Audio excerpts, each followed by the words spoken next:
We did some good things Saturday night. Just still weren't up to the task, though, of getting it really done. There's a couple opportunities for us to hold in the field goals, and we had a couple of critical errors defensively that allowed them to score. I really felt like, we fought the pressure well, but we didn't finish in a couple of occasions. I really felt like there was a chance to hold them to field goals every time, and we let them in the end zone 2 times, and so we did grow. We did do some good things, but we're still not there yet. We played consistently pretty well Saturday for the most part. Like I said, there was a couple of critical errors there that really hurt us. And you're going to make mistakes. Nobody plays a perfect game, and unfortunately they came at critical times for us. But I think we made strides last week, and we need to continue. I mean, we have to go out there week in and week out and get a little bit better fundamentally, get a little bit better executing our scheme, and then continuing to play with energy and tackling is always the key. And so last week I thought our energy stayed high throughout the game. No matter what the circumstance was, start to finish, we were playing hard, and that was great to see. That's a big step for our football team, and we continue to tackle a little bit better last week as well, and that's something that week in and week out, man, you have to hang your hat on. If you can tackle, you got a chance. It was a frustrating day. Ultimately the turnovers led to the loss, and that's the bottom line. It can't happen. So I'm looking at the quarterback spot as far as our production there. The game plan was sound. It was in place, and we just didn't make the right decisions. And so myself and the quarterbacks have gone through, we've looked at the film. I think they're easy corrections. But they just, at the end of the day, it's unacceptable, and we can't have that. We had 3 turnovers in the first quarter. And so regardless how you look at it, you got to find a way to get something changed, whether it's just, a different type of player on the field or a different type of leadership. You got to find something because it's, we're still in the ball game in that first quarter despite the turnovers, and so you got to get something fixed, and you're looking for an answer at that point. That's a good defense. I give them all the credit, but it's definitely more self-inflicting wounds that cost us the outcome. We took a knock this Saturday, and I don't know if we were completely aware of what we were about to face as much as we were preaching it, trying to get across what type of a unit we were seeing.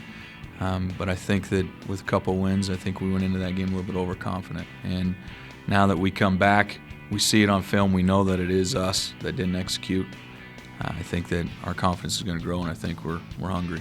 Well, having James back really gives us some more depth. We're really in a position of need at corner right now, just with injuries, with Brandon Lenore being out, a key starter for us, been out the last couple of weeks.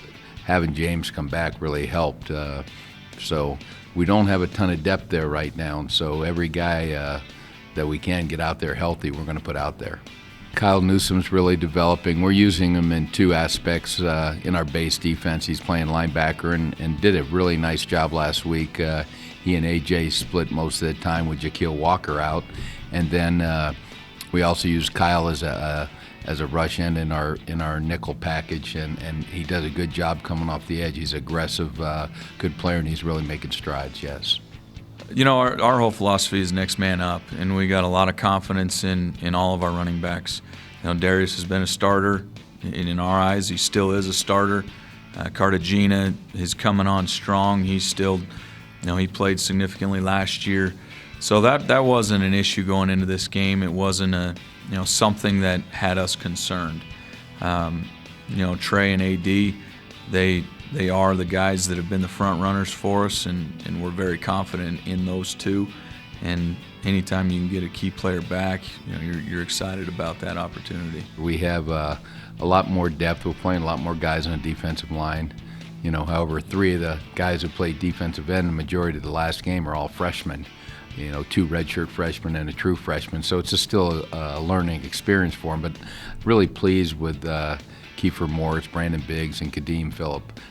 They all 3 young guys did a nice job, and then having Austin Burke back was a plus. And and hopefully we get Mick back to give us a little bit more experience in there at the defensive end position. Then we'll be really solid.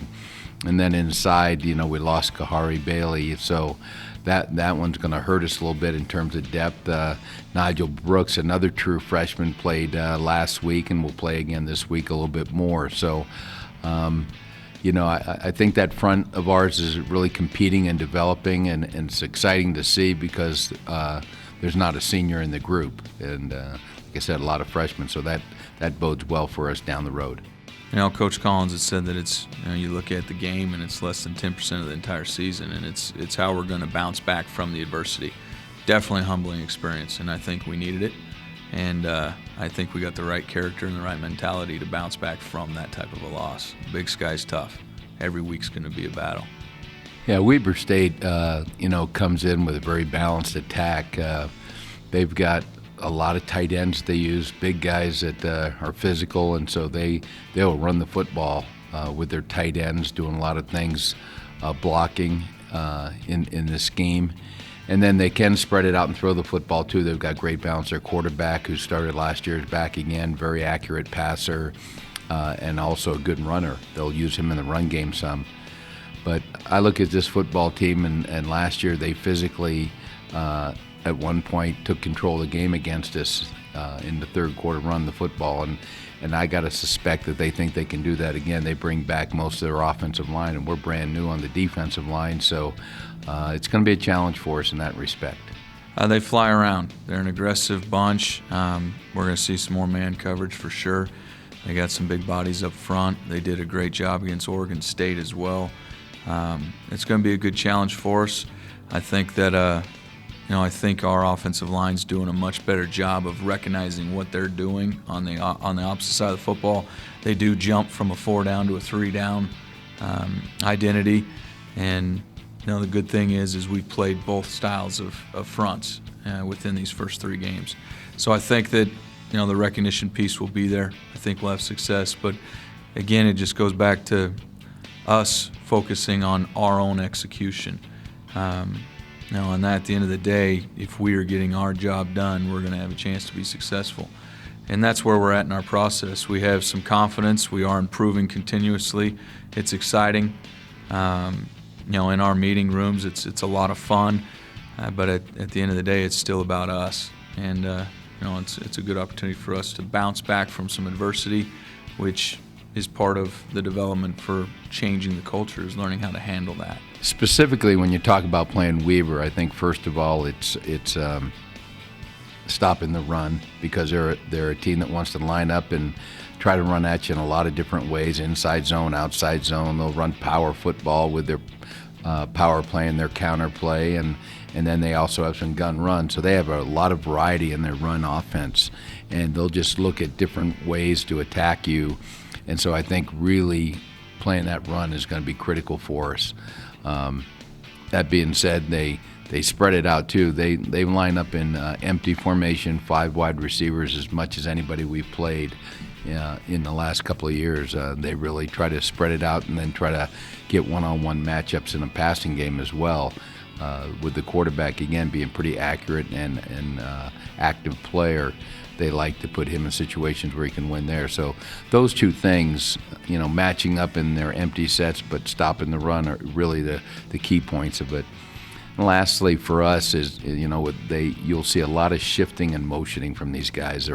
They remind you of our team last year in terms of all the shifts and motions. And so what they're trying to do is get you to line up wrong or make mistakes or be indecisive. And so as we prepare for this week, it's how well we lock in to just getting lined up correctly will be the other factor, I think.